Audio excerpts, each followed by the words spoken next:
వక్రతుండ మహాకాయ కోటి సూర్య సమప్రభ నిర్విఘ్నం కురు మే దేవ సర్వకార్యేషు సర్వదా.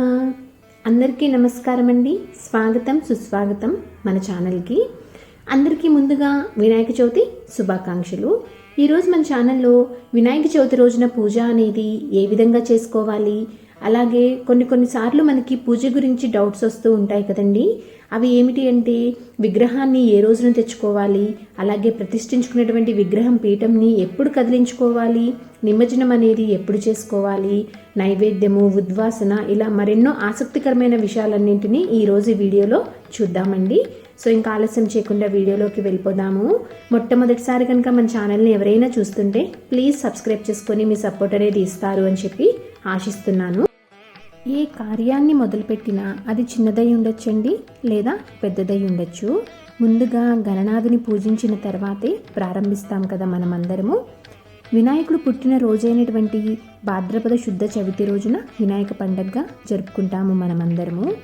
ఆ రోజున ఎప్పుడు చేసుకునే విధంగా కాకుండా వినాయక చవితి పూజ అనేది కొంచెం ప్రత్యేకంగా చేసుకుంటామండి.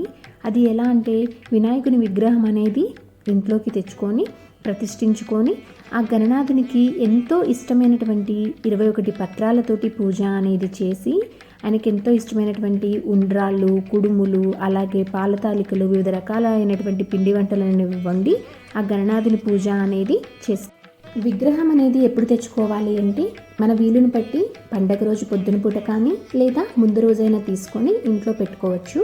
పూజా విధానం గురించి తెలుసుకుందాము. ఆ రోజు ఉదయాన్నే నిద్రలేచి ఇంటిని శుభ్రం చేసుకొని గడపకి కుంకుమ పసుపు బొట్లు పెట్టుకొని ముగ్గు కూడా వేసుకొని గుమ్మానికి పూలమాలలతోటి అలాగే తప్పకుండా తోరణం అనేది కట్టుకోవాలండి. మర్చిపోకుండా మామిడాకులతోటి తోరణం అనేది కట్టుకొని స్నానం అనేది చేసి ఆ గణనాథునికి నివేదించాల్సినటువంటి నైవేద్యాలన్నింటినీ సిద్ధం చేసుకోవాలి. మన వీలుని బట్టి ఆ రోజున నైవేద్యాలు అనేవి 3 కానీ లేదా 5 కానీ లేదా 9 కానీ ఇలా నైవేద్యాలు అనేవి చేసుకోవాలి. ముఖ్యంగా చేసుకునేటువంటి నైవేద్యాలలో గణనాథునికి ఇష్టమైనటువంటి ఉండ్రాళ్ళు, కుడుములు, పాలతాలికలు, అలాగే ఉండ్రాళ్ళ పాయసము ఇవి ఉండేలాగా చూసుకోవాలండి. ఒకవేళ కొన్ని పరిస్థితుల్లో మనకి ఇవి కూడా చేసుకోవడం కుదరకపోతే కనుక అటుకుల్ని బెల్లంపైన నైవేద్యంగా సమర్పించుకోవచ్చు. వీటితో పాటు వడపప్పు, చలిమిడి, పానకము ఉండేలాగా చూసుకుంటే సరిపోతుందండి. సో ఇలా అన్ని నైవేద్యాలన్నీ ప్రిపేర్ చేసుకోవడం అయిపోయిన తర్వాత పూజకి కావాల్సినటువంటి సామాగ్రి మొత్తంని సిద్ధం చేసుకొని పెట్టుకోవాలి. గణనాథునికి నైవేద్యంగా నివేదించాల్సినటువంటి నైవేద్యాలు చేసుకోవడం అయిపోయిన తర్వాత ఎవరైతే పాలవెల్లి కట్టుకొని చేసుకునేటువంటి ఆనవాయితీ ఉంటుందో వాళ్ళు పాలవెల్లిని అలంకరించుకోవాలి. వాళ్ళు ముందు రోజే పాలవెల్లిని శుభ్రంగా క్లీన్ చేసేసుకొని పసుపు అంతా రాసేసుకొని కుంకుమ బొట్లు పెట్టుకొని సిద్ధం చేసుకొని ఉంచుకోవాలి.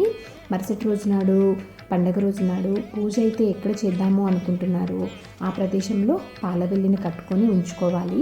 అసలు పాలవెల్లిని ఎందుకు కట్టుకుంటారు అంటే పాలవెల్లికి దారంతో వివిధ రకాలైనటువంటి పండ్లను కడతారు. గణనాథునికి తొండంతో ఆ పండ్లని లాక్కుని భుజించడం అంటే చాలా ఇష్టమంట. అందుకని చెప్పి వినాయక చవితి పండుగ రోజు నాడు పాలవెల్లిని కట్టుకొని ఆ పాలవెల్లికి దారం సహాయంతో వివిధ రకాలైనటువంటి ఫ్రూట్స్ అన్నిటిని కట్టుకొని ఉంచుతారు.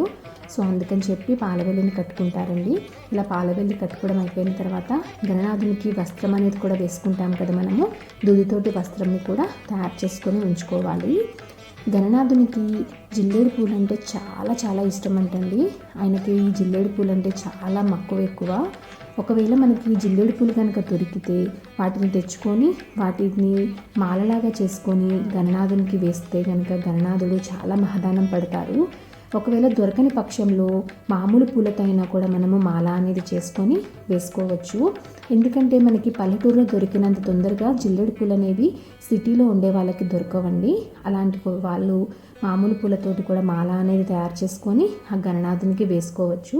ఇక్కడ చూస్తున్నారు కదా, ఈ విధంగా చేసుకొని జిల్లేడు పూలతోటి మాల అనేది వేసుకుంటే గణనాథుడు మహదానం పడతారు.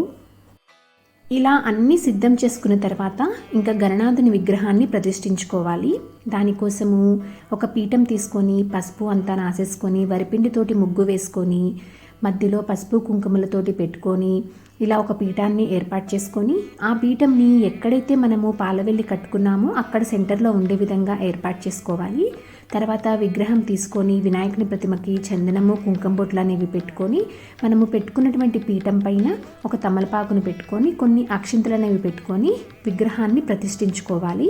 ఇలా విగ్రహం ప్రతిష్ఠించుకున్న తర్వాత ఆ గణనాథునికి వస్త్రం అనేది కూడా వేసుకొని పూలమాలలతోటి పువ్వులతోటి కూడా అలంకరించుకొని గణనాథునికి తాంబూలం అనేది ఇచ్చుకొని నైవేద్యం అనేది కూడా ఇచ్చుకోవాలండి. మనము ఏ పూజ చేసినా కానీ తప్పకుండా పసుపు గణపతిని చేసుకుంటాం కదండి. వినాయక చవితి రోజు నాడు కూడా తప్పకుండా పసుపు గణపతిని చేసుకొని ఆయన్ని పూజించుకొని ఆయనకి తాంబూలం అనేది ఇచ్చి నైవేద్యంగా అటుకులు బెల్లం అనేది కూడా పెట్టుకొని ఆయన్ని నమస్కరించుకోవాలి. తర్వాత కుంకుమ పొట్టు అనేది పెట్టుకొని నమస్కరించుకొని పూజని ప్రారంభించాలి. శుక్లాం వరదరం విష్ణుం శశివర్ణం చతుర్భుజం ప్రసన్నవదనం దాయే సర్వ విఘ్నోపశాంతయే అంటూ చెప్పుకొని తర్వాత దీపారాధన అనేది చేసుకొని ఆచమనీయం అనేది చేసుకోవాలండి.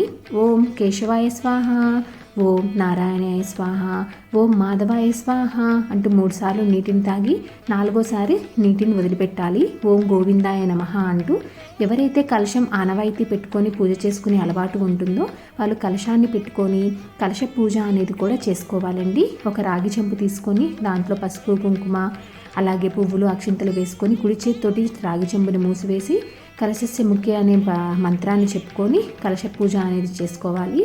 ఆ తర్వాత ఆ గణనాథునికి చేసుకునేటువంటి నైవేద్యాలన్నింటినీ పండ్లని కూడా పెట్టుకొని గణనాథునికి షాడోపచార పూజ అనేది చేసుకోవాలండి. శ్రీ వరసిద్ధి వినాయక స్వామినే నమః అనేటువంటి మంత్రాన్ని అనుకొని స్వామివారి పాదాల వద్ద పూలు అక్షింతలు వేసి నమస్కరించుకొని తర్వాత స్వామివారికి నైవేద్యాలన్నింటినీ చూపించుకొని నీళ్లు తీసుకొని పూజా ద్రవ్యాలు ఆ తర్వాత గణనాథుని అష్టోత్తర శతనామావళి చదువుతూ పువ్వులతో కానీ అక్షింతలతో కానీ వేస్తూ పూజ అనేది చేసుకోవాలి. అష్టోత్తరం చదవడం అయిపోయిన తర్వాత ఏకవిశంతి పత్రి పూజ అంటే 21 పత్రాలతోటి పూజ అనేది చేయాలండి. ఒక్కొక్క నామం చదువుతూ వాటికి సంబంధించినటువంటి పత్రం తీసుకొని గణనాథుని దగ్గర కానీ లేదా పాలవెల్లి మీద కానీ పెట్టి పూజ అనేది చేసుకోవాలి. తర్వాత ధూపం వేసి స్వామివారికి చూపించాలి. తర్వాత కొబ్బరికాయ అనేది కొట్టుకొని స్వామివారి వద్ద ఉంచి వినాయకుని వ్రతకథ అనేది చదువుకొని చదివేటప్పుడు అక్షింతలు చేతిలో పట్టుకొని చదువుకోవాలి. చదవడం అయిపోయిన తర్వాత స్వామివారి దగ్గర వేసి కొన్ని మనం తీసుకొని శిరస్సుపైన వేసుకోవాలండి. ఇలా మొత్తం అయిపోయిన తర్వాత స్వామివారిని షాడోపచార పూజలతోటి చేసుకోవడం అయిపోయిన తర్వాత అష్టోత్తరంతో పూజించడం అయిపోయిన తర్వాత కర్పూర హారతి అనేది ఇచ్చి అది ఇంట్లో అందరూ తీసుకొని తర్వాత మనం తయారు చేసినటువంటి నైవేద్యాలన్నింటినీ కలిపి స్వామివారి ఇలా ఉదయం పూట పూజ అనేది చేసుకొని వీలైతే కనుక సాయంత్రం పూట కూడా ఏదైనా ఒక నైవేద్యం అనేది చేసుకొని మరలా దీపారాధన అనేది చేసుకోవాలి. ఆ రోజున తప్పకుండా పిల్లలతోటి గుంజీళ్ళు అనేవి తీయించాలండి. 3 గుంజీళ్ళు అనేవి మనం పెద్దవాళ్ళం కూడా తీస్తే చాలా మంచిది. ఇక వినాయకుడిని ఎప్పుడు కదిలించాలి అంటే పీఠం అనేది మంగళవారం కానీ శుక్రవారం కానీ వస్తే ఆ రోజు కదిలించకూడదండి. మిగతా వారాలు ఎప్పుడు వచ్చినా కదిలించుకోవచ్చు.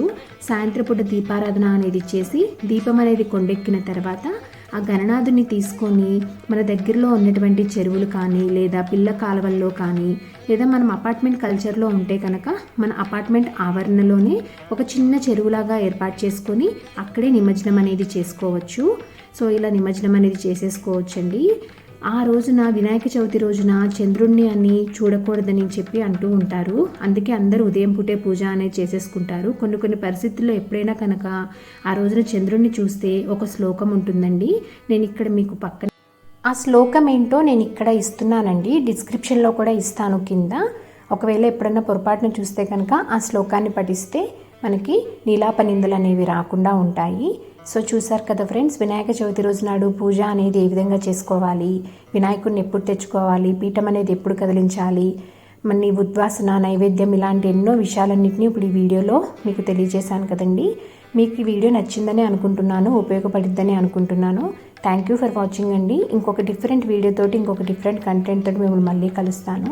మీకు ఈ వీడియో నచ్చినట్లయితే ప్లీజ్ లైక్ అనేది ఇచ్చి మీ సపోర్ట్ అనేది ఇస్తారు అని చెప్పి ఆశిస్తున్నానండి. ఇంకొక వీడియోతో మిమ్మల్ని మళ్ళీ కలిసేంత వరకు సెలవు. నమస్కారము. మీ కీర్తి సంపత్.